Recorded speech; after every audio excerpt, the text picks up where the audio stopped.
Should we start this thing? I suppose. Now we're getting into political discussion. We're going to lose all 6 of our listeners. I know, we will. Yeah. Hey, everyone. Thanks for joining us. Hey, everyone. Oh, McDonald's. Welcome to the No Budget Filmmaking Podcast, presented by Cinema Summit, a podcast about the art of making films, no matter how small the budget. And now, here are your hosts, Alex Darke and Trevor L. Nelson. Hey, everyone. Thanks for joining us. This is episode 38 of the No Budget Filmmaking Podcast, and I am Trevor L. Nelson. And I'm Alex Darke, and today we're going to be talking about the life of a production company. All that good stuff. But first, Trevor, what are we drinking? We're sticking with the Miller Lights, you know? It's just something nice. And if Alex put the beginning part of us complaining about the cold in here, it'd be shocking that you were drinking ice cold beer, but delicious. Yeah, it is nice. I do like the silver bullets, you know? But there's something about having a beer that perfectly fits in the koozie. Yeah, you know, I have a bone to pick with Coors. Coors, I love you. You're tasty. You're delicious. You show me that you're cold. But we have a little mini fridge here. You know what? Those fuckers don't fit in the Sody Pop dispenser. No. Because they're too tall. Yeah. What's that all about? I get it, guys. I get it. But I don't get it. There's no extra beer, right? No. It's not more. And it's not less like fucking Stella, which we found out screws us in the beer department. You're lucky you're delicious, Stella. You are lucky. What is it, 0.8? Yeah, you get screwed up 0.8 ounces. I don't Terrible. I don't agree with that at all. All right, so what's new, Trevor? What's new? So the biggest thing that's new for us is over the weekend we shot the pilot that we were talking about. It's kind of like a little 30 for 30 documentary TV show. We shot the pilot, met with the family of this story. And you know, going into it, I would say I was interested, but I thought, okay, you know, it'll be a pretty good story. It was good. This story is good. It definitely exceeded my expectations. Yep. We can say that. Yeah. I had very low expectations because I didn't, when I tried to Google it, I couldn't come up with really anything. Yeah.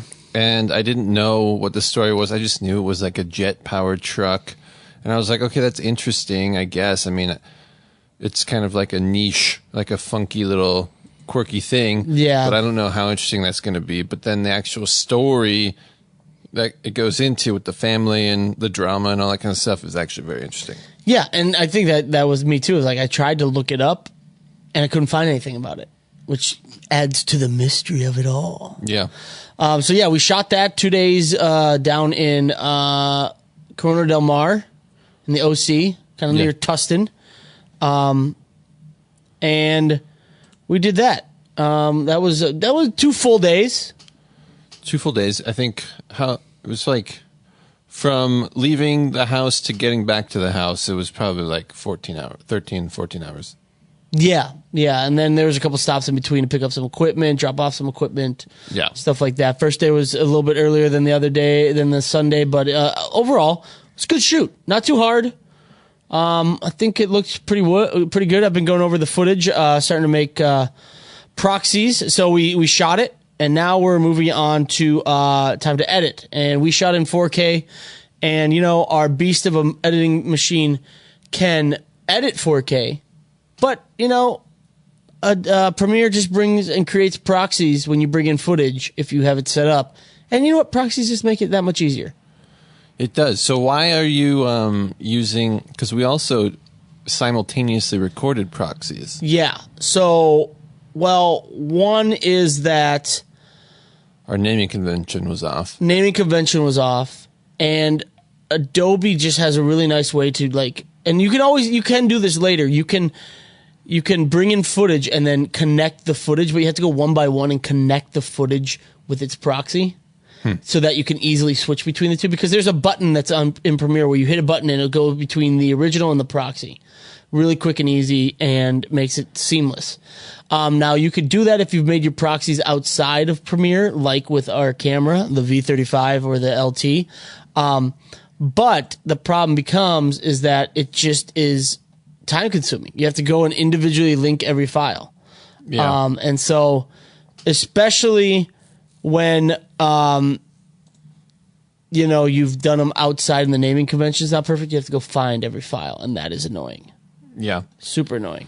So, speaking of that shoot, you got to use an LT on an actual project for the first time. Yep. We've seen them, we've touched them, we've used them at Panasonic events and different workshops and stuff, but we haven't actually rented one and used it out on the field. First time put my hands on it and using it into some professional extent. And I will say, you didn't get much work with it. No. But I'll say I like it. In fact, none. None. I mean, you helped set it up, but yeah. But I liked it. I like the fact that it's just a smaller version of our camera. You're not really giving up much. You know what I mean? Like sometimes you got a smaller sensor, or there's a lot of like spec changes between a bigger and smaller version. Yeah. Only thing you do give up is you give up 2 P2 and micro P2 slots. Yeah, so you only get one. You only get one at a time. And you also give up 444 12-bit, don't you? Yes, you get 444 12-bit. But luckily we shot on 422, so that wasn't a problem. And also one thing that's great is that you can use in the P2 slot, you can use micro P2 slot, you can use a regular SD card as long as it's a high enough class to shoot your proxies. And if anyone knows Panasonic's media, it is expensive. It is expensive. And micro P2 cards are nothing to snub your nose about in the price department. No. And speaking of micro P2 cards, they are the reason that we had weird issues with the proxies that were recorded on the V35 and the naming convention, because we had set the naming convention on the V35 to be in such a way where it says like the reel and then the clip and then the date. Super easy to organize and all that. But go ahead, Alex. You found this out. But the proxies can't do that, and they default to the P2 proxy naming file convention, which is just like a jumble of letters that has no sequence whatsoever At all. Unless you have micro P2 cards that are over 64 gigabytes, which ours were 32, which I found very annoying. Because how could that possibly matter in terms of like file size? It's just the name of the file. You ready for this? Yeah. $320 for a 64 gigabyte micro P2. Just why? Why? But see, this is the thing. It's a UHS2 V90 U3 Class 10. You think you'd be able to buy those and put them in there? Yeah, I'm still not convinced that you can't. Yeah.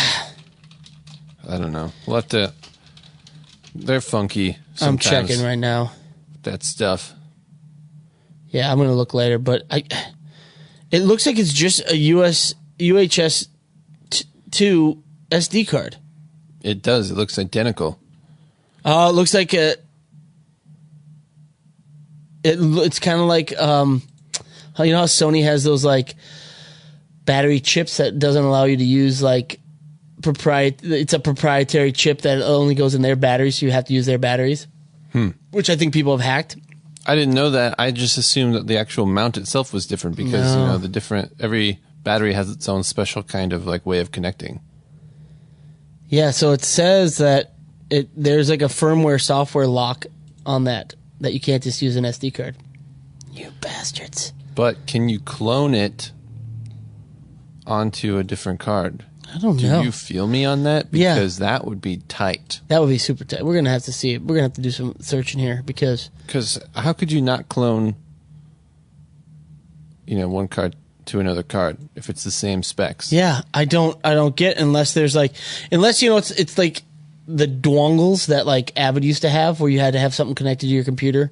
Yeah. And they hacked that, but maybe it's just not enough people use P2, micro P2 to hack it, Yeah. Like, it's got, because it's not a special reader. No. It's an SD card reader. Yeah, it reads it just fine. Suggests that you can get footage off of it, you should be able to put footage onto it in the same way. Yeah, I'm trying to think. There is. I'm trying to remember what it was. Where it's kind of the same idea where you have to have a certain. It's hard to explain. It's like you have to have a certain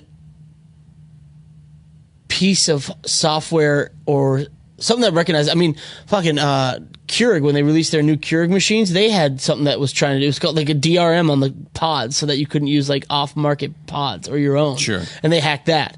But like a lot of the companies will do that, where they have it's like it's got to register something in the card as being present, or it won't work. But if it's a software and not a physical, no. But thing I wonder. in the card. But I wonder if it's a thing where it's like.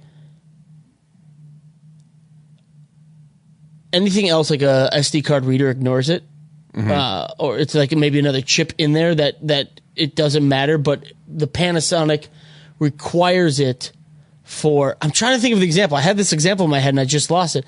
But the Panasonic itself requires it to record. Yeah, but didn't you just read that it's a firmware like software? That's what somebody said on a forum. That doesn't necessarily mean that that's what it is. No, it's not straight from Panasonic. From the goat man's mouth. Yeah. So it's like it could be read in anything, but to write on it, it has to have this like one thing that Panasonic recognizes. I see. Which is dumb, but I hate it. But yeah. Well, speaking of expensive junk that we're trying to hack, I've decided that I'm going to build some scrim gyms. Alex went down a deep hole today. I did. So we have these PhotoFlex light panel kits. We got them at an auction. They're like we got so many of them. We got 8 of them. We got 8 of them. They're large. They're like maybe 6 foot by 3. Yeah, I'd say 3 by 6. That's a pretty good, something like that. And they have a silk that goes over them. They're break apart frames that kind of like are held together with bungee cords, so they snap back into place. But they're kind of flimsy. They don't really have a good connection. Like you can't mount them into a grip head. They have their own special little plasticky thing that you clamp onto a stand, and it's not very positionable. They're kind of annoying. They're a little annoying, but they're very handy when you're on set and you need something. You need to put up, a silk, a large, tall silk. Sure, yeah. But I've decided that I'm going to make my own scrim gyms because scrim gym. Oh man. Well, what I really wanted was a 4x4 kit, something like the Road Flags 2. Chimera makes one, although it's not as robust. And then Westcott makes the C47 DP kit, which has like silk floppy flag, which is somewhat unique. Yeah. And a couple other things. But like everything in this industry, everything, it's all really expensive. Super expensive. So the Road Flags kit is like $600. The C47 DP kit is $600. It's all $600. Yeah, I know. That's like the sweet spot of like just ripping you off. But the thing about the C47 DP kit is you only get one of them, whereas the Road Flags for kit, $600 you only get one. Yeah, let's screw that. You get 2 frames with the Road Flags kit. But still, that's a lot of dough. That is a lot of dough for just kind of for something really simple.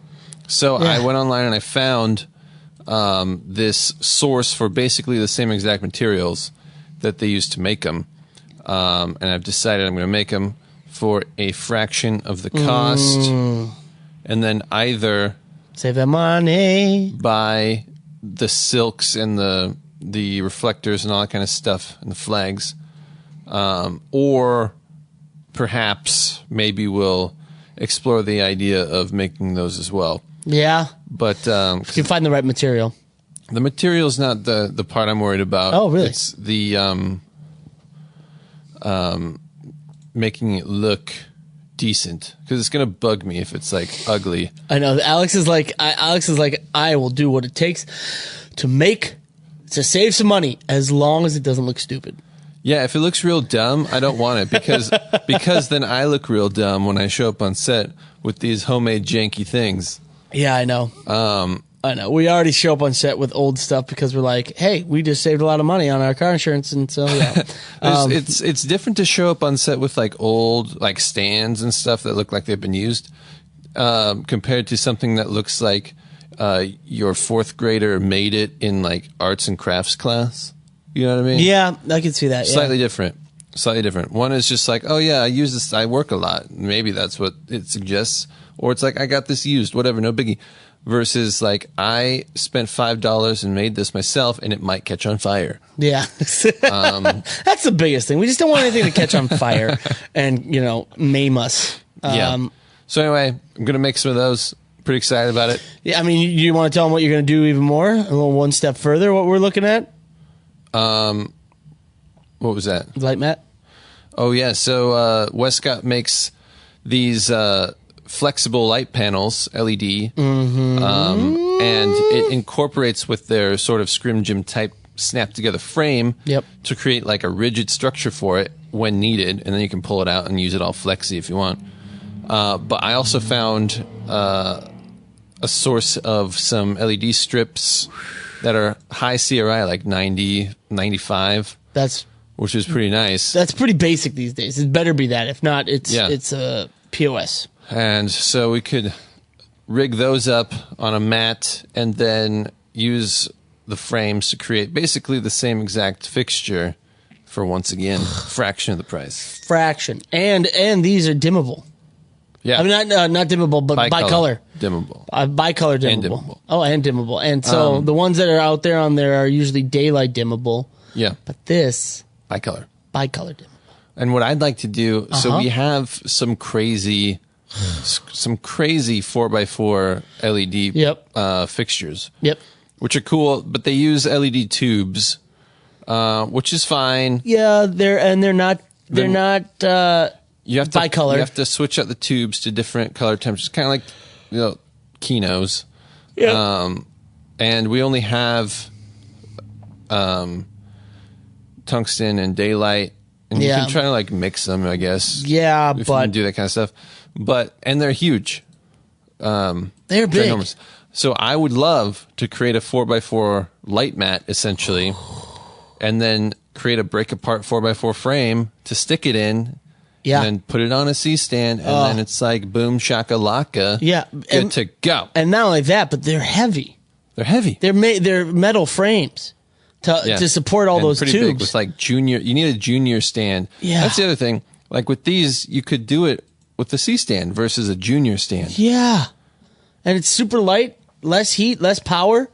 I'm all for it, man. Let's start making these. I think it'd be pretty cool. It'd be pretty fun too. Pretty cool. So that's that is one of our that is what Alex's biggest project coming up is. Yep. Where Alex's other project that he's been working on as I've been doing this White Cloud stuff is we are putting together a business plan. Now, we always talk about how, we have another opportunity. Well, that's just how it goes in this industry. You always take any opportunity you can get run with it. Not only you take any opportunity you can get, you try to make as many opportunities as possible. Yes. And so we have an opportunity to, get some films in front of people's eyes, like some ideas that we have.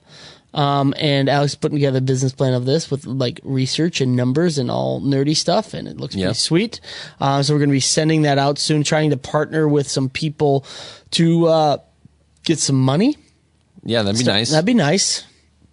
Start making some films. Yeah. Be the next Josh Trank. I don't know who that is. Chronicle and Fantastic Four. Never heard of it. Yeah. Was an editor and directed web series, and then went and directed a studio film. And then he crashed and burned. No. I don't want to do that. I know. Yeah, we'll scrap that. So we're putting this package together, and at some point when the time is right, when the iron is hot, they say, and you strike it. Yes. We're gonna send it out and talk to some people about a partnership and get that going, and possibly shoot some movies, which is what we all want to do. Yes, indeed. Yep. What else we got, Alex? Let's see. We're doing a little equipment liquidation on some things. Yeah. To try to make room for new Yeah. Trying to get rid of some HMIs that we have just left over. Yeah. Some of those light panels kits that I mentioned, the PhotoFlex ones. Yeah, maybe some of our hives, because we have 10 of them. We don't really ever need that many. Yeah. And they're in pretty good condition. And so that kind of stuff, just so, because moving on to our next one, we have, some potential projects coming down the pipeline from that grew out of this pilot that we shot, and we need a little bit of different equipment for it. And it's stuff that we've wanted to buy, but we've held off because, didn't really need it.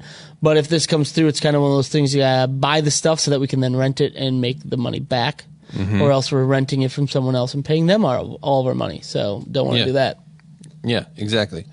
Let's see, what else do we have? Yeah, that's pretty much it. Yeah, so we might be doing some other pilots, might be doing some movies with the people that we worked on the pilot with this weekend. Looking forward to it. Actually, by the time this podcast comes out, it'll be 2 weekends ago. But yeah. Exciting stuff. Things are kind of moving. And I'm sure Alex will have a crazy deal he's going to try and swing at some point. But, hey. For what? I don't know. You're going to find something. I already found something. Oh, God, what is it? What is it? No, it's not going to work. I already talked to the guy, and it's never going to happen. Tell me. There was a... This is fantastic. There was a guy who's liquidating his entire studio in North Hollywood of gear. No. Okay. And it's not great gear. Yeah. And it was also sets. But don't get too excited because it was for a puppet show. So it's like miniature sets. Okay. I mean, I like miniatures. So cool. Sure. Yeah. Interesting, right? Yeah. And I was going to try to pull a Video Village deal with him where it's like, because he was like, got to get rid of it. Everything must go, need it out. So I was going to try to say, hey, we'll take it off your hands and sell things off for you so it's like out of your space, because I'm assuming you need to get out of there for some financial reason. Yeah. And we'll sell it off and reach a point where we'll pay you and pay you off and then keep the remainder for ourselves. Mm-hmm. And how'd that go? Well, he already sold off a bunch of it. No! I know. Damn it. All right. Big bummer. I was excited about having a puppet show. That wouldn't be the weirdest thing we have. So I'd be fine with that.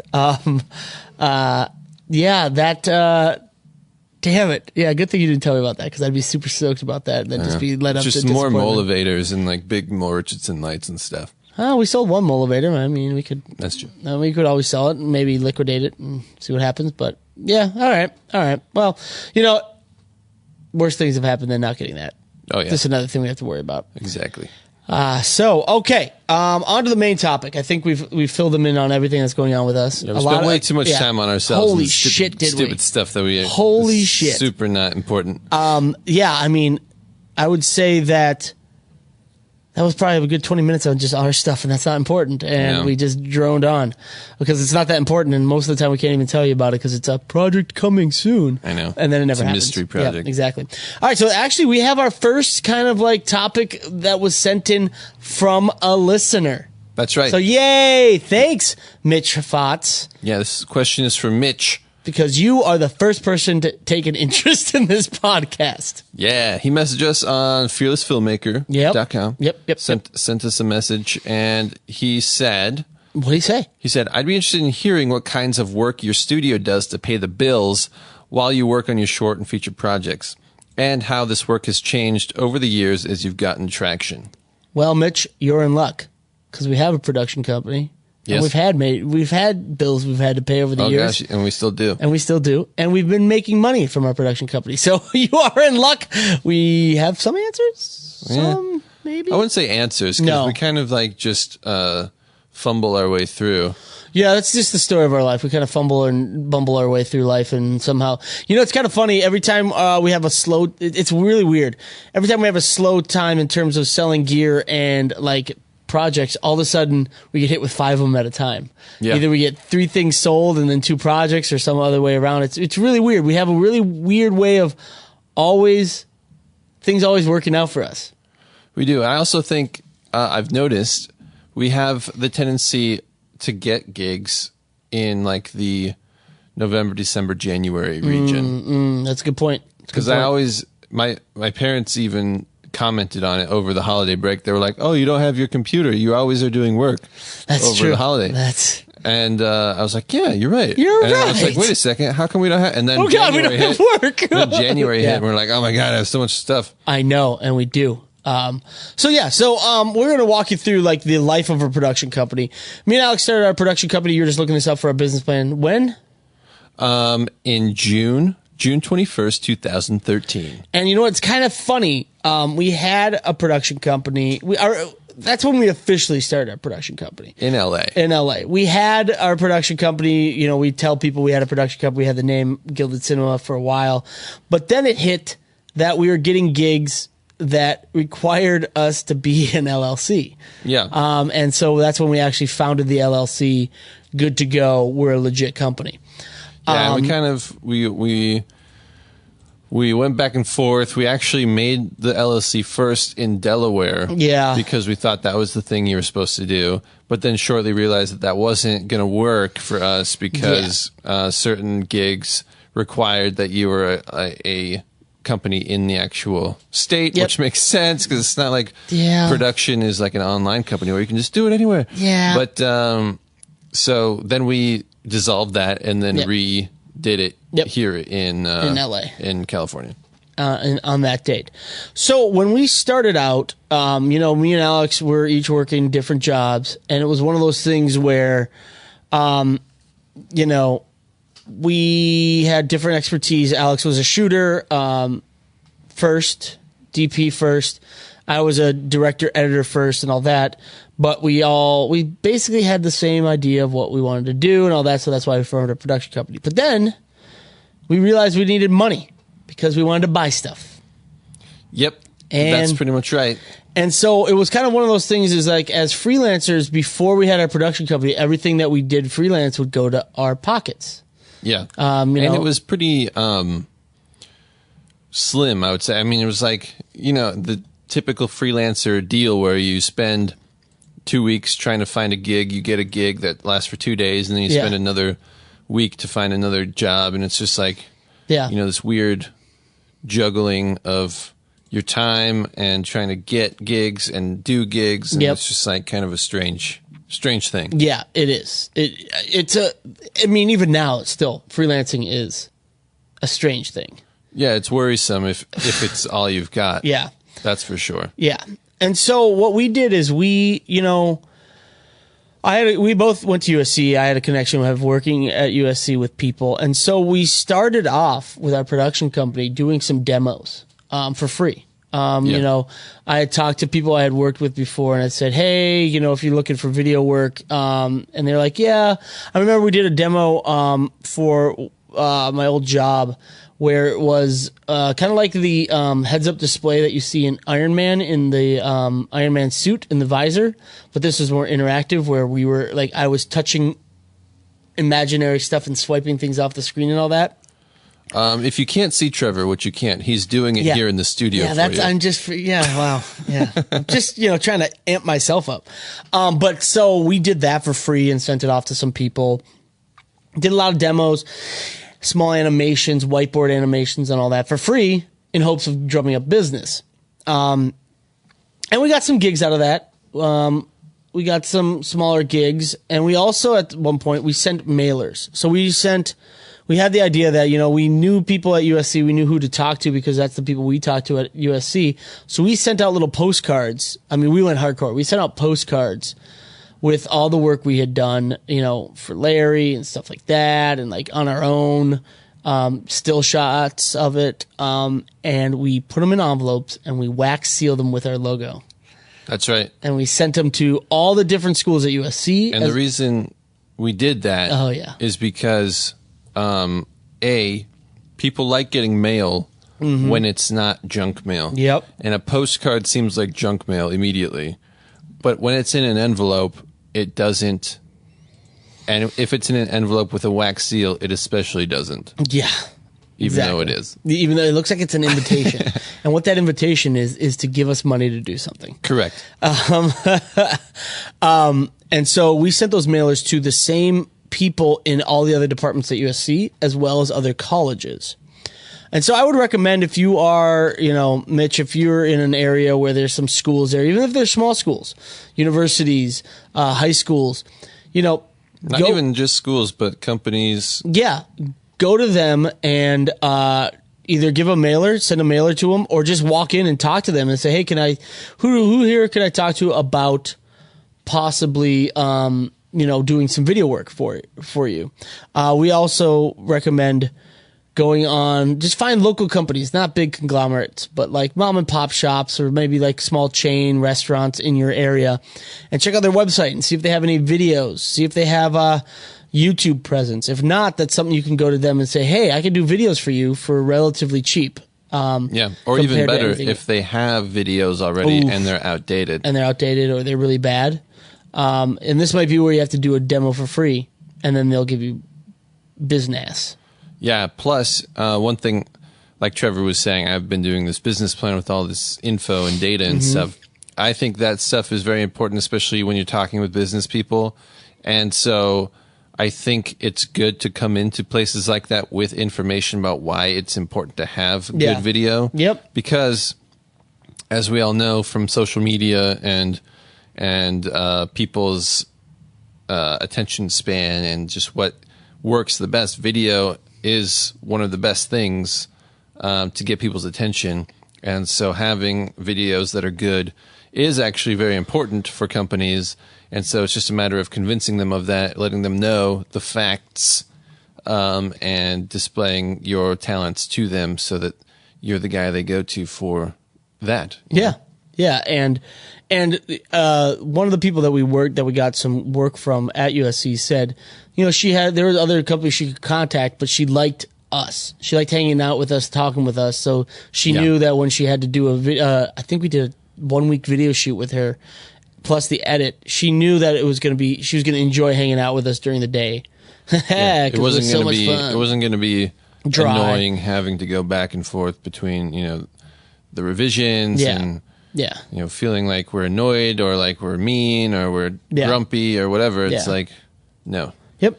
That's super important. Yeah. There's also Tongle, and a lot of websites like Tongle. And what it does is brands will put up prompts and you make a video, or with Tongle, it's you make a pitch and then it's a couple rounds, and you can actually be chosen to make video projects for big brands and get paid.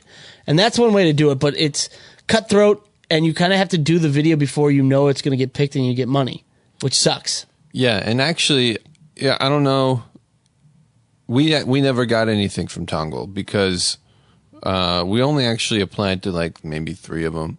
Yeah, and then we realized that we didn't love the format of it because we came into it pretty late, and a lot of it was based on the people's previous Tongle work. Yeah, which some people had like hundreds of Tongle things they'd done. And we had none, so it was going to be really hard to get gigs in that way, because we couldn't at the time show outside work that we had done. We couldn't post up other things that we'd done that were outside of the Tongle ecosystem. So to them, basically, we had no experience, which was tough to compete with. Yeah. So if you're going to do it, I think they've changed that now. We haven't gone back to it really since. But I think you can now actually post up different outside projects. And I would highly, because we actually got really close with one pretty large project. It was going to be like a tour across the U.S. That was going to be a crazy thing. But we got pretty far because we started kind of contacting and being in touch with the people at Tongle about it. So if you have a really cool idea that you really like and you think it's great, I would suggest reaching out to the people at Tongle and saying, hey, here's what I'm thinking about doing.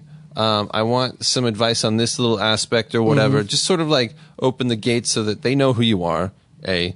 You're asking them for help, maybe a little bit, or just saying, I want to make this the best it can be. Here's my 2 options. Which one do you think is the best for this project or whatever? Just sort of get them involved.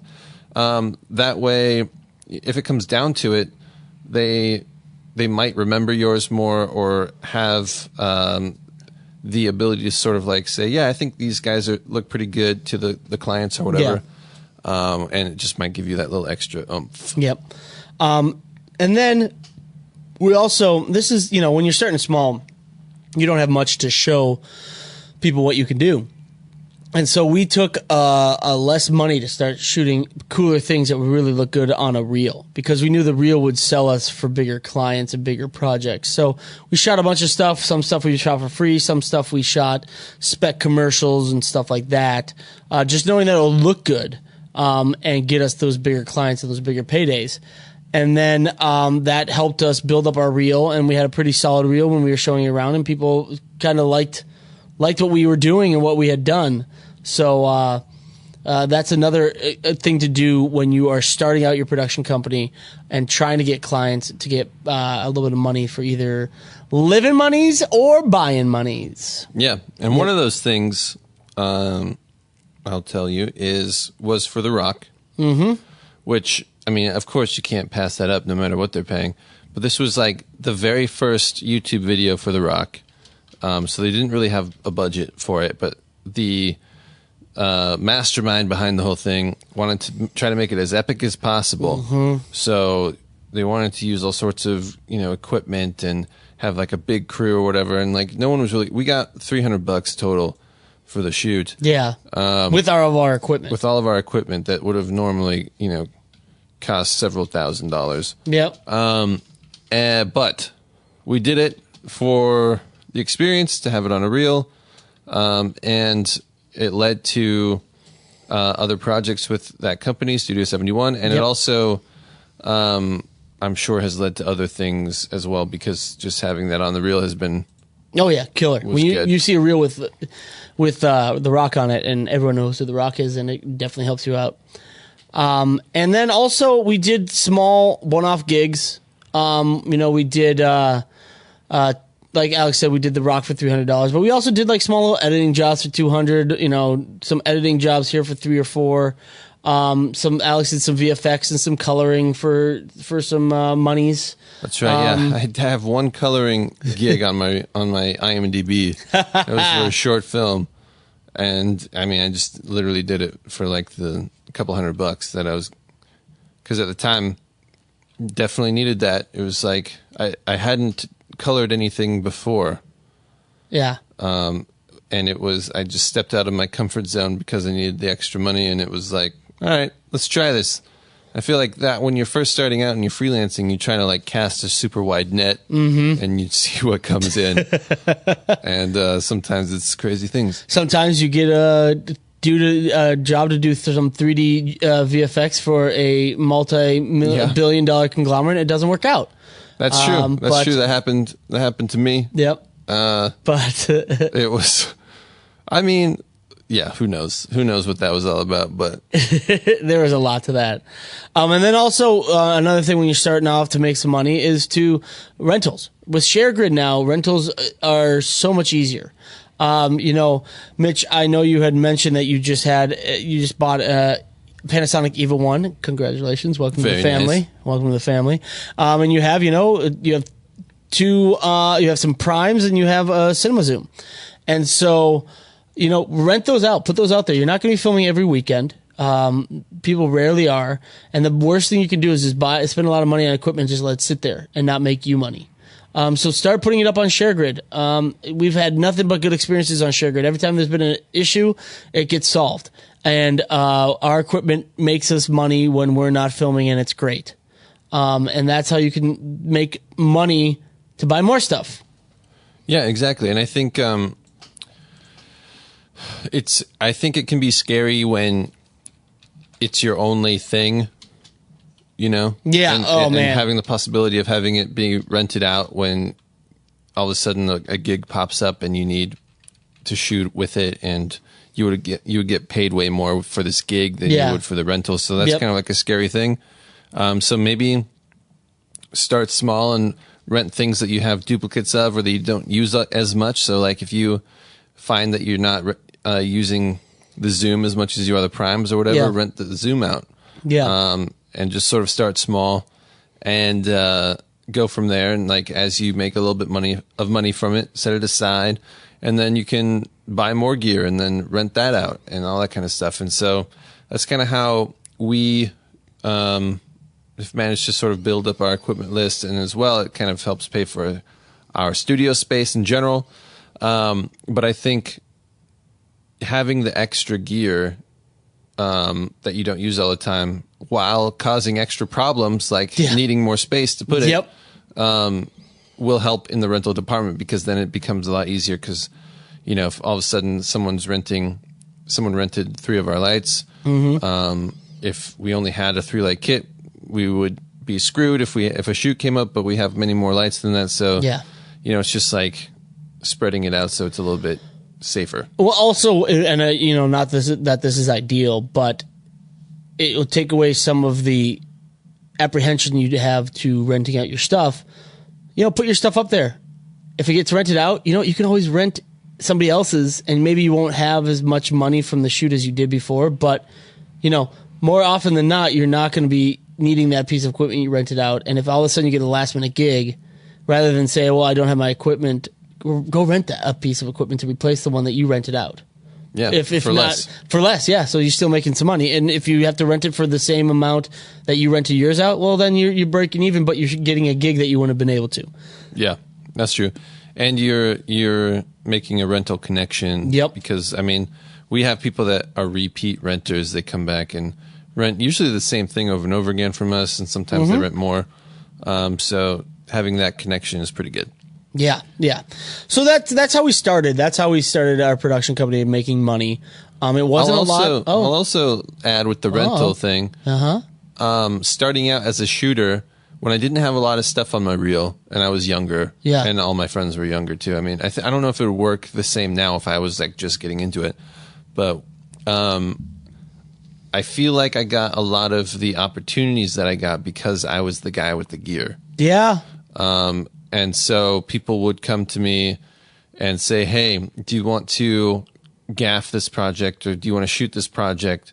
We need you and your gear. And whether it was free or not, I just think having it gave me the opportunity to do more stuff, because people were like, well, I can get him and the gear instead of having to like find the gear separately and rent it and pay all this money. And granted, that's like somewhat exploitative of myself. Yeah. But when you're first starting out and you're young and you're doing stuff and you're just trying to like make it with it. I mean, everyone's in the same boat. I mean, no one's really making a ton of dough. It's not like my friends were pulling in like 10 grand on something and they were not paying me at all. It's like, that's not what it was. No one was getting paid. Yeah, exactly. So it's fine. I mean, we have a whole like other episode about this, but I'm fine with that kind of stuff. So, and it leads to other things. Like if I hadn't have done that, I wouldn't have gotten, The Rock. I wouldn't have gotten Larry. I wouldn't have gotten anything. You know, it's like it all just leads to something. It definitely does. And you never know where the connection comes from. We shot the pilot this weekend and we're producers on it because the producer on it, wanted to buy a shoulder rig from us because we had the gear. And that led to us he bought the shoulder rig from us. It was like a Craigslist exchange. And he came and he saw everything that we had, all our gear, and was like, whoa, you guys have a lot. What do you guys do? And we just started talking about stuff. And then, and now we're producing a pilot and probably producing a TV show and movies. So you never know where it comes from. Exactly. So take any connection you can get. So back to what I was saying before Alex rudely interrupted me. Yeah.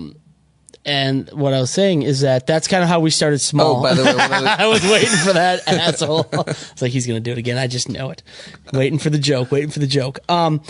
So that's how we kind of got started small. You know, it takes a little bit to build up when you're doing the small things, but as you build up, then you can move on to the bigger things. And that's what happened with us.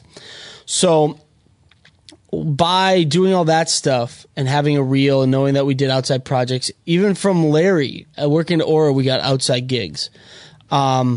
You know, we got, people came to us and were like, hey, I heard you edit outside of Larry, and they had shot something at Larry's studio that Larry wasn't involved with, or it was an independent thing that they paid Larry to do, and they something else. We got an editing gig of an infomercial off of that paid pretty well.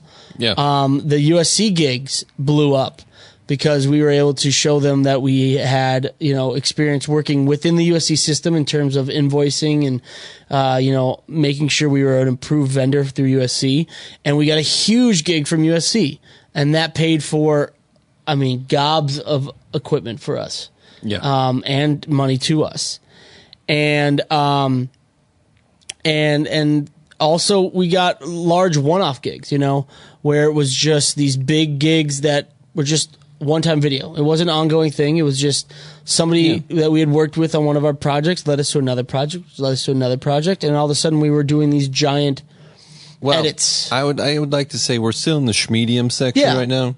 So when you say giant, I feel like people are assuming that we're talking like huge budgets. Okay, I would say giant compared to what we were doing before. Which is, I would say, like 10 to 15 grand. Yeah, the USC gig one, 20. That was the big one. Well, you're jumping ahead to my logger section, which is bigger USC gigs. Yes. Yeah. Okay. All right. You're true. Yeah. So we had 10 and the OT one, which was like 20 grand. 10 to 15 to 20 grand through USC. The butt pills infomercial was like 15. Yep. Feeding San Diego was like 5. Yeah. Ruju was like 5 or 7. Berman was. That was only a couple grand. That was only 3. Yeah, 3 or 4. Yeah. But that was an easy one. But yeah, so we were able to do projects that didn't necessarily pay, but just gave us a little more creativity. Like we did some pilots for Aura, for Larry's company, that we didn't get paid that much for, but we were in charge of it. It was our idea. We shot, edited it, came up with the concept and all that, wrote it, and that kind of just helped build our reel and build our reputation, even within the company, of being the guys that you could go to get shit done. Yeah, and I'd say even though we didn't get paid a lot ourselves for it, it was I think maybe the first time someone had said, "Here's some money, make things that you want to make." And because we know you guys can do it. Granted, we didn't have like full freedom on it. Really do. We had a development executive who had ideas and stuff and had what he wanted to do, and we kind of like tried to do a combo both. But that was kind of like our first someone giving us money to sort of go and do something that we thought we wanted to do. Yeah. So. Yep. And so that was kind of the schmediums that we built up into. And we're talking like, what was that date again? 2006? 4. 2004 is when we started this company? No. 2006? Oh God, yeah, no, that's 2013. That's right, man. I am sleep deprived here, guys. I apologize. 2006? Yeah, no, I hadn't even graduated yet. I know, we were still both in college. Man, I need some sleep. No, 2014. So we're talking, 13. 2013. So we're talking now 5.5 years. We still got a little ways to go. Yeah. So 5.5 years. We're talking about probably about 3 years in. We're in the Schmeeds area. Yeah, I think so. 4 years in, we're Schmeeds, because we're just starting to get into the larger, as Alex wrote on this. Yeah, larger. Yeah. The larger gigs. Yeah, the larger gigs. And that's year 5 and 6. So you're thinking like maybe 2 years in each section should give you enough time to build up to make your production company something that's self-sustainable. Not everyone has a studio that we know who has a production company. We're lucky to find the one that we did. I mean, super lucky. Especially for the price. And if it wasn't the price, we wouldn't have a studio, period. Exactly. And especially because we just needed a place to pull over gear, and it was not that much more expensive than 2 storage units. And we also got lucky in doing a bunch of, auctions and buying stuff and reselling it and getting money that way too. But now we're getting into year 6, and we're into the larger lager. Yeah. The larger gigs. And that is, what I jumped the gun on, the giant USC project, $80,000. Yeah. That was huge. That paid for a lot of stuff. And then we got another one that was what, like 40? Yeah, another 45? One that was 45. And we started working with companies independently that had lots of VC backing and a lot of investors like Playboy, Studio 71, Pocket Watch, Machinima, and doing more with Aura too. Yeah. And, it's stuff like we've gotten reputations now around the industry, not huge reputations that everyone knows about us, but those who do know about us know that they can come to us because we're kind of a one-stop shop. We can shoot, we can develop, shoot, edit, deliver, all in-house. Yeah. And that kind of has helped us get bigger gigs. So it's about a 2-year process for each section, small, medium, and larger. Yeah. And now, I would also like to point out that throughout all of these sections, we're still, I think the most important part is that we're just doing stuff. Yeah. And trying to get better because, that's how you are able to get the bigger stuff. Because, just working for Larry, prior to working for Larry, my shooting skills were basically that of just like natural light with like a DSLR. It was like a small child was lighting things. Yeah, pretty much exactly right. Like a small child would do no lighting, and that's exactly what I did. So it was all just kind of like he was like a college frat boy. He loved his natural light, natty light. Yeah, that's exactly right. I did. Mostly because I didn't know anything else. I didn't, Yeah. But over time, things, I started learning outside, like taking it upon myself to learn. Hashtag check out our previous episode. And hashtag please and like it on iTunes. Which allowed us, along with sort of like growing our equipment, growing our reel, growing our expertise, like you sort of like incrementally get better in all these areas, and it sort of just happens, It's not, I wouldn't say that, yes, we are constantly working and we're constantly like looking for the next thing or pitching stuff or putting together packets and approaching people, and like we're doing all that stuff, but it doesn't seem like work. I don't know. It's weird because it seems to me like natural progression. It just happens. Yeah, it's like natural. And to piggyback on that, we're going to these people with, these packages and these setting up deals and all that. And I would say that year 5, 6 is when I feel not only can we handle anything they throw at us, we are equipped in terms of just skill level and experience now. But people don't look at us as like, who are these guys? They can't do this. This is big boy territory, and these guys are small fries. I think we've built up enough of a reputation, enough of a resume, as you could say, to go to people and be like, hey, and they won't laugh us right out of the room. They'll be like, okay, let's talk about this. Yeah, exactly right.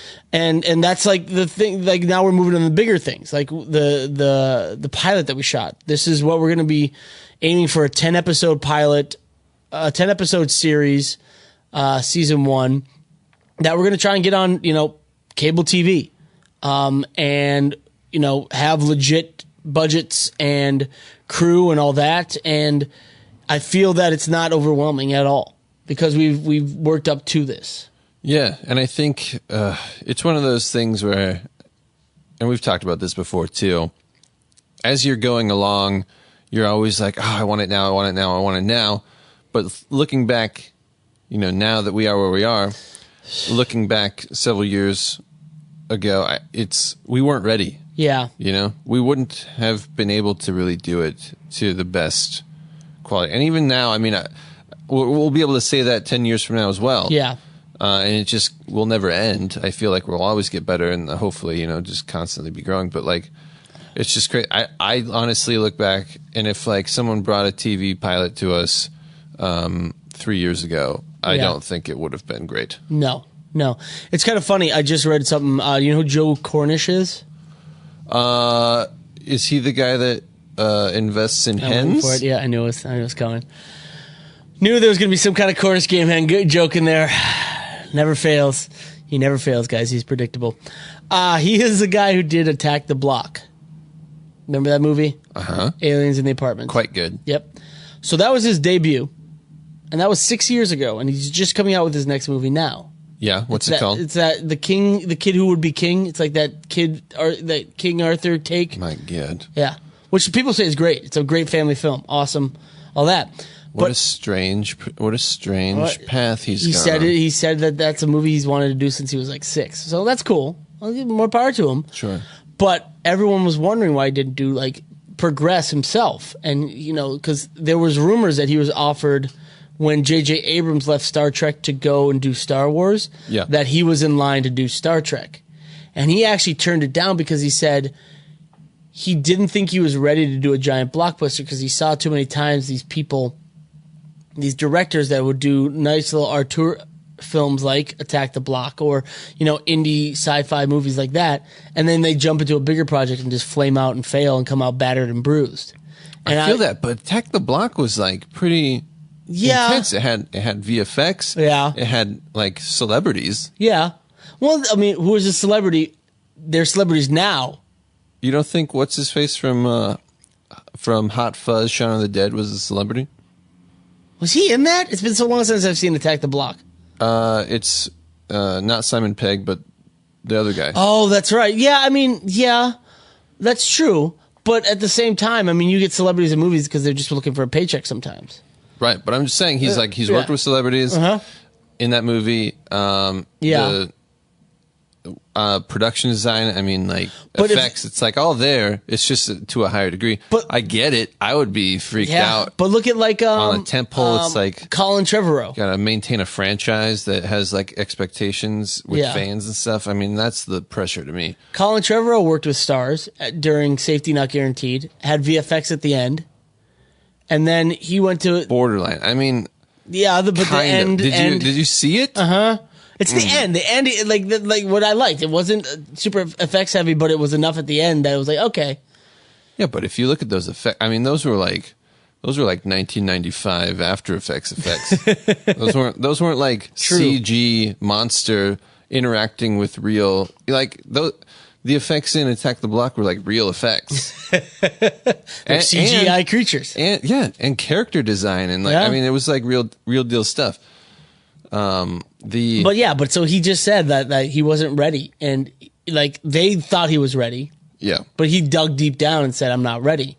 And I feel that if somebody would have offered something to us, we probably would have been like, let's do this. And it probably would have been terrible. Oh my God, it would have been so bad. Yeah. And so I feel that right now we're ready. Like, you want us to do a feature film? That's fine. We can do that. Yeah. You want us to do a TV pilot? That's fine. I feel like now we're ready for like an Attack the Block. Yeah. Maybe. Mm-hmm. Yep. Something like that. Yeah. I feel the same way where I'm not ready to take on like a Star Trek. That'd be crazy talk. If anybody came up to us and offered to give us Star Trek, I would take the money, do the movie, and then say, this is on you guys because you actually trusted me. This is what you get for not doing your research. Yeah, exactly. Like, come on, don't be an idiot. But no, I mean, I feel we can take on not just, your indie, like, $200,000 movie. We could shoot $1 million movie. I have no doubt.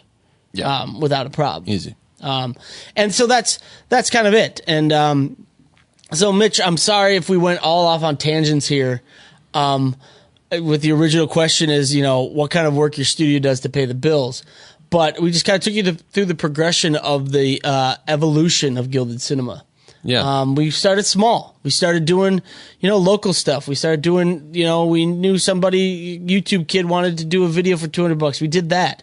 We weren't too proud. We weren't very picky. I mean, we're still not. No, we're still not. To be honest with you there, Mitch. We're still not very picky because we'll do random YouTube videos for $1,000 for a friend. And that is because we just want more cool equipment. It really is. It really is. It really is just one of those things where like, why dig into the funds if we can just do this one-off video and buy a new camera, a new small DSLR with it? It's because we just want some cool equipment to play with.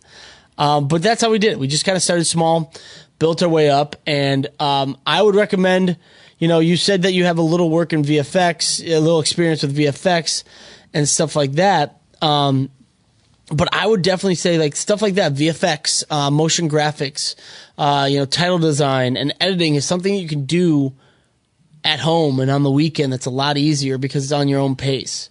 And that's kind of how you can get going in the monies.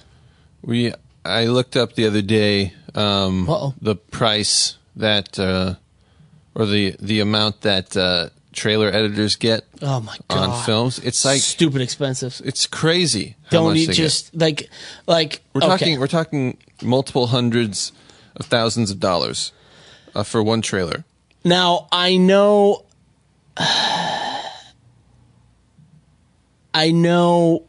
it's a lot more that goes into trailer. The person has to watch the movie, figure out how to tell the story and all that. Yeah. And so maybe it's a month. It's a specialized thing. Maybe it's a month of work. Yeah. But that's still 6 figs for a month of work. And you do 12 of those? Even if it was 6 months of work. Yeah, give me that. Yeah, for sure. Give me that. Yeah. So yeah, like editing is one of those things that you can do at home, at night. It's not too taxing of a thing. And that's how you can start building up your reel and then start getting into shooting. You said you had gear enough for a one-man shoot. That's sometimes all you need. Especially if you're going to small businesses around you. Plus, that's it. Plus, the second man, honestly, is usually going to be a sound person, and those people have their own gear too. Exactly, and it's a whole specialty that you don't have to really focus on. So, I feel like you're on the right track there. I think for me, the thing that I've noticed most of all over the years has been myself struggling to find the right balance between making enough money, doing things that I like to do, and then doing things that I want to do. So it's like I have found that I can make decent money doing motion graphics and other kinds of graphics and stuff, and that's all good and fine, but I don't love it, the process of it, Yeah, mostly because, like when you're doing design of any kind and editing, you're dealing with a client and notes and clients that don't know how to express notes clearly or don't know what they want, and then you have to decipher it or like make a dozen revisions just to try to get to what they want, and it's very frustrating to me.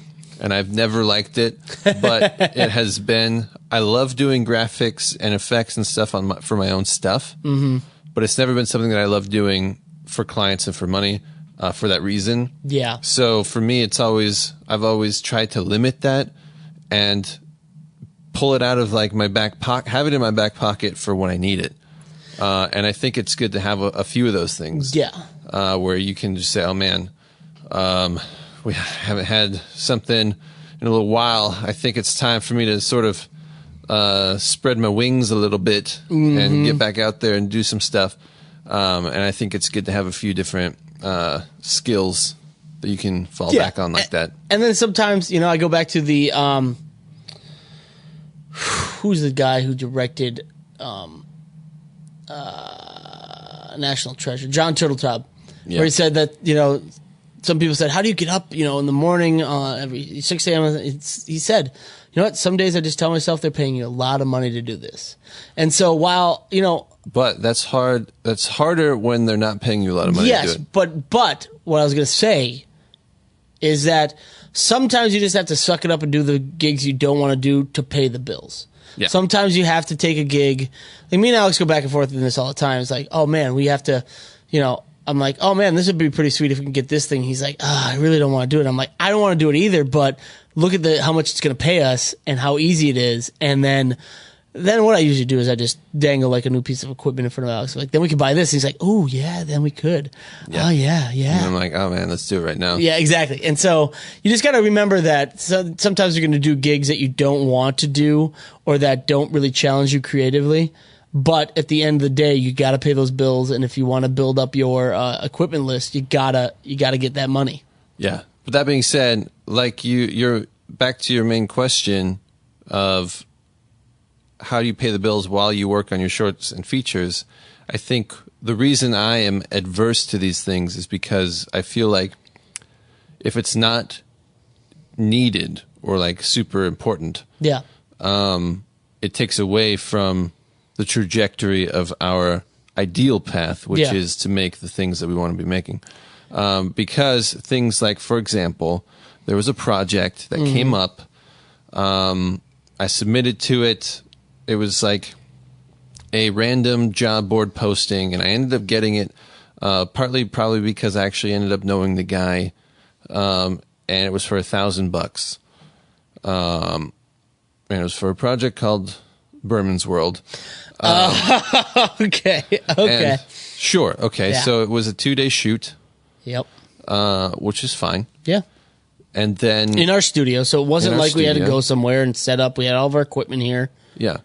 But then the post-production started happening, and it dragged on for what I believe is about 6 months. Yeah, about that. And yeah. then he still has hit us up recently. And I get it. I mean, he wants the best thing that he can get. We want the most money for the least amount of work because, I mean, taking away from our other projects. it's taking away from our other projects. And Yeah. the more we do, the less money we actually get in the end because he's not paying us to do more. It's just we're doing more. Yep. So it's like things like that where you get into. That's why I have the adverse reaction. Yeah. Partly because I just know It's going to be bigger than it going really to be is. that way no matter what. Like this Yeah. pilot, the shoot was fine. 2-day shoot, easy. 12-hour days, okay. It's going to take a little bit to edit the thing, fine. Coloring, Yep. fine. Like all these things are expected, but then it comes down to the revisions and dragging out the process of actually like settling on a finished product. And that's what I know is going to happen. I just don't know how long it's going to take. And it could take a month. It could take 6 months. Who knows? It did. And then I get that. And I get that. I definitely understand that. And it can be frustrating at times. And you know what? I keep telling myself that, and I'm getting better at that, is like, you know what? I waste so much time. Like, I can't complain about having to do a project that pays the bills because when I'm not doing that project, I'm wasting so much time that I feel like, well, you know what? That just means I have to get my ass in gear for the other projects. And so I need to do better at time management. And Sure. But Yeah. I will say that like we are perhaps slightly different than what a normal freelancer is talking about or like Yeah. a person with a company because we do have a regular gig. You go into yeah. Larry's studio every day. Yep. I go in 3 times a week. Mm-hmm. So that it's not, we don't have a ton of time. Yeah, that's true. So it's like yeah. it's either taken up by a project that we Don't really want to really want to do or a project that we do want to do. It's Yeah. like one or the other. It's really hard to do more than one thing. Especially when you're married. Yeah. Yeah. That sucks some time too. Pay attention to me. Oh God. Oh. But no, I totally get what you mean. And the goal is, I keep hearing this quote. I forget what it is like, do one thing, find one hobby that pays you, that one hobby that helps your creative output, and one hobby that like kind of gives you exercise and all that. And if you can make money from 2 of those things, you're doing all right. Like it's like a hobby for exercise, a hobby for creativity, and a hobby for, God, I forget what the third one was. But it's like if you can get 2 of those things to pay you, then you're doing all right. I feel like whoever came up with that quote, knows that it's not the hobby for exercise that's going to pay you. I mean, who's going to become like a side tennis professional? Well, that would be Kyle at Aura. Does he make money from that? Oh yeah, yeah. Oh, he teaches. Yeah, he teaches. I see. Yeah. I'm trying to remember what the actual thing is. Hobby that makes money. Oh, it's a pretty good quote. But I'll find it and I'll tell you guys what it is because I see it all the time, but I just can't for the life of me remember what it was. But it's something like that. It's like find a hobby for exercise, a hobby for mental stimulation, and a hobby for creativity or something like that. And if you can get those things to pay, if one of them pays, you're good to go. Yeah. So yeah. Plus a hobby for sexual stimulation. Hey, And if you can get paid for that, no, I'm not even joining then- in on this. okay. Nope, I can't even follow on that one. So Mitch, hopefully that answers your question. If not, shoot us up on Fearless Filmmaker. Shoot us up. All right. Wow, I really need to get Go some in there. sleep. Hit us up on Fearless Filmmaker, and if you need us to be more specific on what we exactly do, we can definitely do that. But just trying to make it general for everyone. But that is what we do as a production company. We kind of do a smorgasbord of projects to pay the bills, and they've been getting bigger and bigger as we've built up our reputation and our reel. Yeah, and I'll say that they're starting to converge with what we want to do. I feel like it's slowly getting there. It's we're at the edge of it. I think we're at the precipice of being able to not only leave Larry, but do what we want and make a living just on that. Yeah. And we're getting close. I'm very confident. I shouldn't be, because I was confident about our project with the TV station and that fell through. Yeah. But that was like a deal. That was like that's something crazy that had to be done. But I feel confident with the people that we've surrounded ourselves with the past couple of weeks, the people we've met. Their vision is supplement to our vision, and what they want to do seems to be on the same path as what we want to do. Yeah. Maybe in a different way, but it's like as they're going down their path, we could be on the side path or a parallel path, and we meet in the same point. Yeah. And, so that it wouldn't be parallel then, but I get what you're saying. It's parallel, and then it just kind of curves in at the end. Like most roads. But yeah, so I think I'm feeling pretty confident that we're getting close to the point where we're rocking out how we want to rock out. We're the masters of our own destiny. Yeah. Masters of the universe. I have the power. Yeah, that's right. That's right. Yeah. Good old Dolph. Good old Dolph. God, yeah. What a great movie. What a great movie. I need to rewatch that so That's I can relive my childhood. Fucking good. It's so good. All right, so let's go on to, that was long and drawn out. How long have we been talking already? Oh my gosh. Well, with the intro shenanigans, an hour 16. Ooh, I'm sorry, guys. We'll cut off some of those beginning shenanigans so you don't have to listen to it. Yeah, and we'll blow through these what's cool things real quick. Yep, so what's cool? For me, Red Raw to Adamus. So Adamus signed a licensing deal with Red to be able to take RAW out of the Red cameras. Before, Red always sent RAW to their own proprietary hardware and hard drives and all that, and with their own special cables and all that, and it was kind of Red, do or die Red if you wanted RAW. What Adamus is doing is they're doing their own version of RAW that is not editor specific. So I think ProRes RAW you can only edit in Final Cut. Blackmagic RAW can only be shot on the Blackmagic. And like I said before, Red RAW can only be captured on a Red peripheral. But what Adamus is doing is they're getting all the licenses for other RAW, and any camera that can spit out RAW will send it to an Adamus recorder and become Adamus RAW, which can be used in any. It's not editing program specific. That's very interesting. Yeah. I would be curious to see if we can get RAW out of our camera.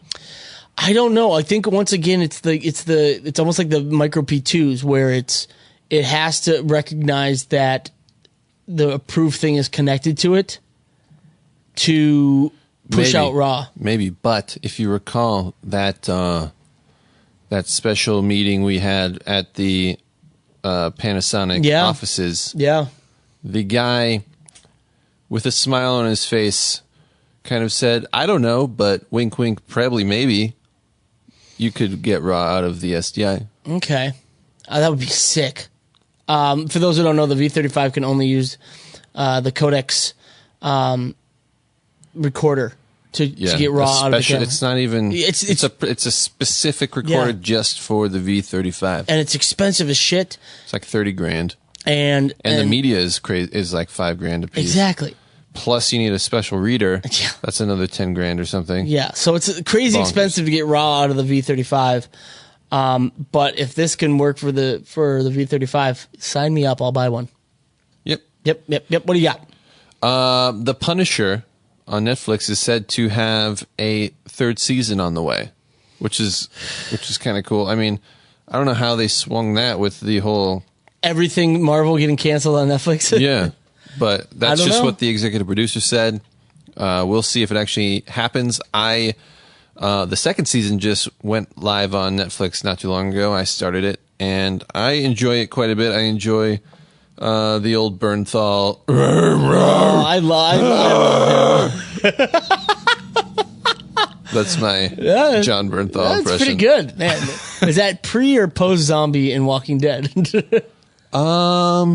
That's a good question. That's a good question. It's just anytime. Yeah, that's when true. When he becomes the Punisher. It's just My God, how do you not have an Oscar or an Emmy yet? What do you think of their different take on Jigsaw? Jigsaw. Oh, is that what that is? Ben Barnes, I think. I haven't quite gotten there yet, maybe, but yeah, it's interesting. Because in the movie, I'm pretty sure he's disfigured face, and here they just keep the pretty boy face with some scars on it, and he puts a mask on. Yeah, he's got some scars. But yeah, you're right. It's not he's not super messed up. Yeah, gotta keep that pretty face. Yeah. Yep. All right. I have the Focus Bolt wireless monitors. So this is a blend of Small HD, Teradek, and a Mimon, which Teradek actually bought. And Mimon they had a proprietary technology that would send uncompressed video footage over wireless signals, which screams Teradek. And they had partnered with Teradek before, but now Teradek just straight up bought them because Teradek is owned by Viton, and Viton owns everything. Vinton? Vinton, there it is. Sorry. Yes, Vinton. Man, I really need to get some sleep. Vinton. And That does scream Teradek because it screams something that doesn't work all the time. Yeah. Like sending uncompressed over wireless. So basically what the Focus Bolt wireless monitors are, they're small HD monitors with Teradek receivers built right in. Yeah, they're pretty cool looking, I must say. They just released the new versions of them, the Focus Bolt, and they're pretty cool. They got handles on the small HDs. We just used HDs for the first time, actually, over the weekend on the pilot, and I loved them. Yeah, well, we've used them before. The 7 inches, these were the 5 inches. Yeah, we hadn't used those before. That's true. We've used the 7 inches, and I was pretty happy with the 5 inches. I liked it. I liked it a lot. I thought it was a perfect size. 7 can be a little crazy. Yeah, so Teradek is getting better, and they are teaming up with Small HD to just do built-in receivers, which I like. I like it. What is it, like $3,000? Let me see what the price is. I don't know if they've released prices yet. I'm sure they have, and I'm sure it's crazy expensive. Probably Let's is. see. The prices are the 5-incher with 500-foot wireless HD transmission, 4K, 1,500. The 500 Bolt 500. That's not bad. 1,500? Yeah. Is it the high bright version? It is. How many nits is it? Does it have the little buttons on the side? Oh, it's the Focus one. I see. Yeah, it's the Focus one. Oh, not interested. Not interested.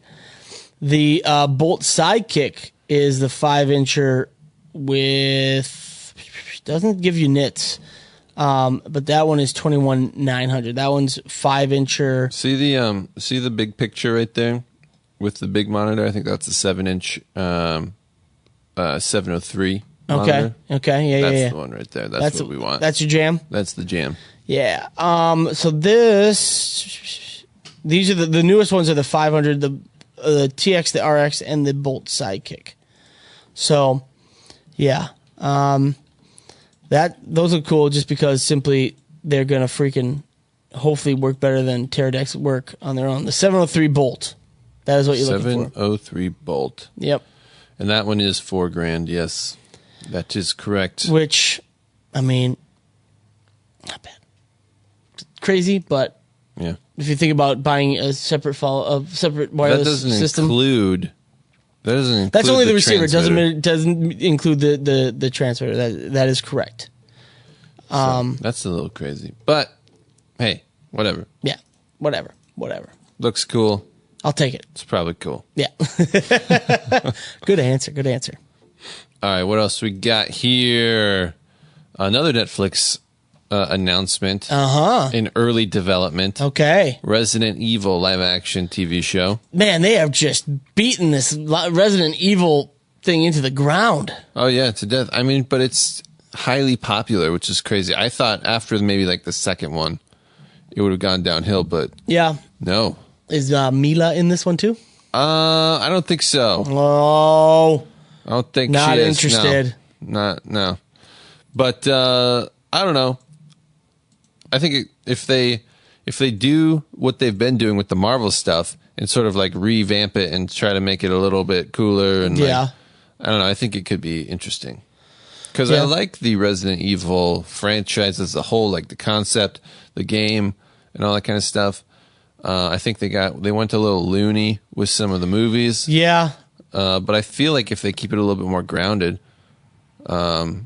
which I think is the trend right now. I mean, have you seen the trailer for like The Watchmen? Yeah.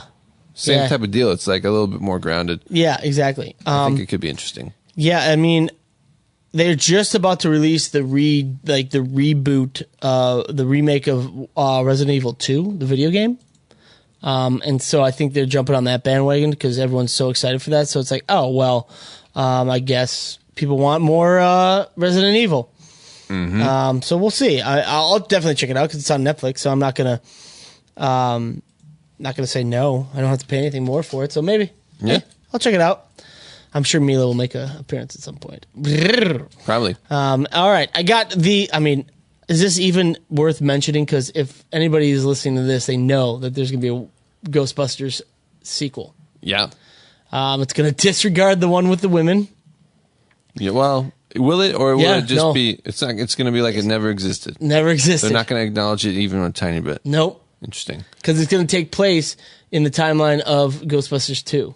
So Ghostbusters 2 is going to be the last movie that happens before. It's like Halloween did with all the Halloweens. Right. Yeah. And similarly, everyone's going to be 100 years older. Yeah. Yeah, exactly. Yeah.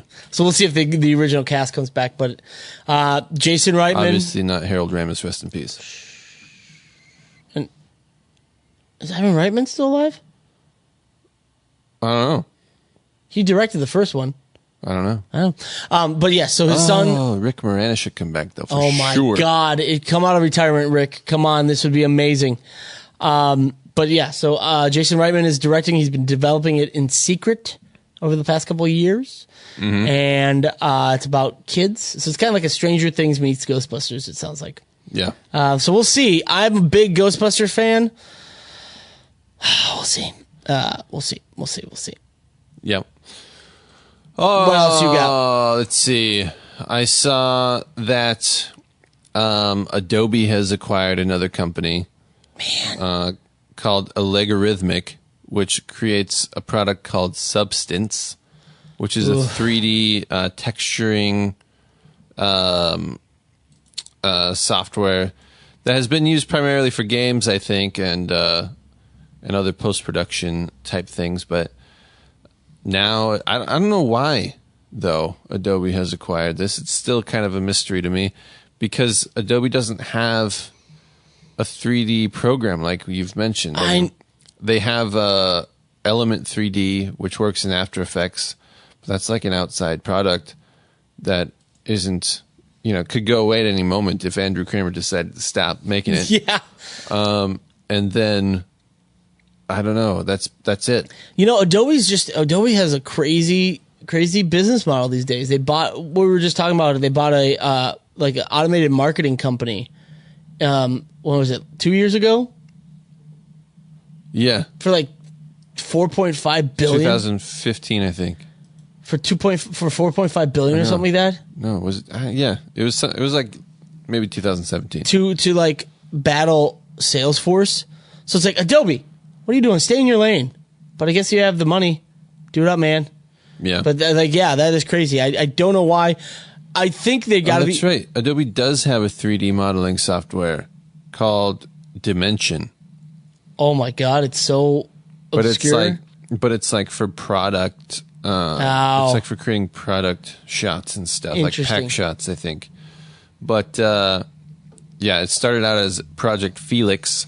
and then became Dimension later. You know they're going to be making a play for a 3D, a legit established 3D modeling program. They have to. Yeah, I mean, if this could turn into that could be interesting. But who knows? Yeah, I mean, would it be easy to work backwards and like this can apply to 3D? Like this adds shading and all that and substance to 3D modeling, so we can just keep working backwards and get the 3D modeling in there. I don't know. Well, maybe what they're doing is maybe substance is going to work well with Dimension to add more realism and like The products to their modeling capabilities, and then you'll be able to animate them in. Maybe something. I don't know what, but maybe After Effects, maybe something else. Yeah, who knows? Who knows what's in the mind of Adobe? But more power to you, Adobe. Good job. Good job. Yeah. And what else? I think there's one more left. You popped it up. That's right. The Mito underwater drone. We all know the drones of the sky. Do we? Now we have the Aquaman of drones. What? Navatics is the company that makes it. Mito, M-I-T-O. It's a little underwater submarine drone that shoots 4K video at 30 frames per second and shoots 12 megapixel stills. That's crazy. It's a Kickstarter. Okay. That was funded last year. Now they're finally pumping it out, huh? Yeah, now it's also available for pre-order. I was surprised to see. I mean, it seems like there's got to be like no competition. I mean, there is some competition, but yeah, I'm surprised that it's only $1,500. Yeah, that's kind of crazy. I mean, it's tethered. Yeah, which is probably good. Power. You want to. You don't want to last 30 minutes in the ocean and then have your drone sink to the bottom. Yeah, I was gonna say everyone had the problem with that happening with like the early drones; they just fall out of the sky.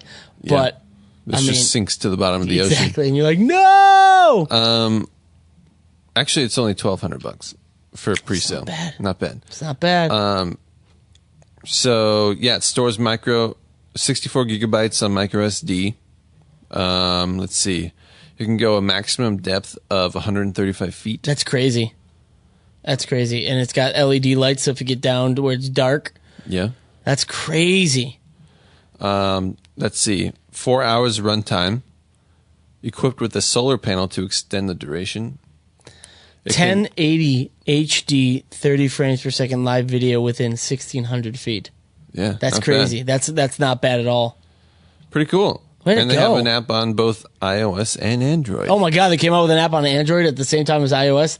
Good. That never happens. Them. Yeah, man. That's kind of cool. I mean, if you're into that kind of stuff, I feel like you get a lot of really good shots with that. Hell yeah. Probably be a little bit snazzy or a little bit better than just like taking a GoPro or something. Yeah, exactly. I mean, I love me as a GoPro, but a lot of things are better than the GoPro. Yeah, especially if you can keep them safe. So that's not bad. I'll check it out if I definitely play around with it if I knew somebody who had it. Yeah. All right. Close us out. All right, that's going to do it for this episode. Thank you for joining us. You can get the show notes for this episode by visiting nobudgetfilmmaking.com/episode 38. And do not forget to hop on over to iTunes and subscribe to our podcast while you are there. Give us a 5-star rating if you feel so inclined. But you can also make sure to go over to Spotify, Stitcher, Google Play. There's all tons of places you can get the podcast. Tune in, iHeartRadio. Yeah. Just get it wherever you get your podcast, guys. Thanks. Yep. And if you have any filmmaking questions, ask away in the comments section of our website or hit us up on fearlessfilmmaker.com. Yeah, that's where Mitch hit us up. Mitch, thanks so much for being our first audience question for a whole episode. And we droned on and on. Apologies for that. But also don't forget to head on over to Fearless Filmmakers to join our growing community of filmmakers. Hop on over there, talk to us, talk to other people in the industry all over the world. Bounce ideas off each other, and just become a happy family. That's right. And we'll talk to you guys next time. Later. Peace.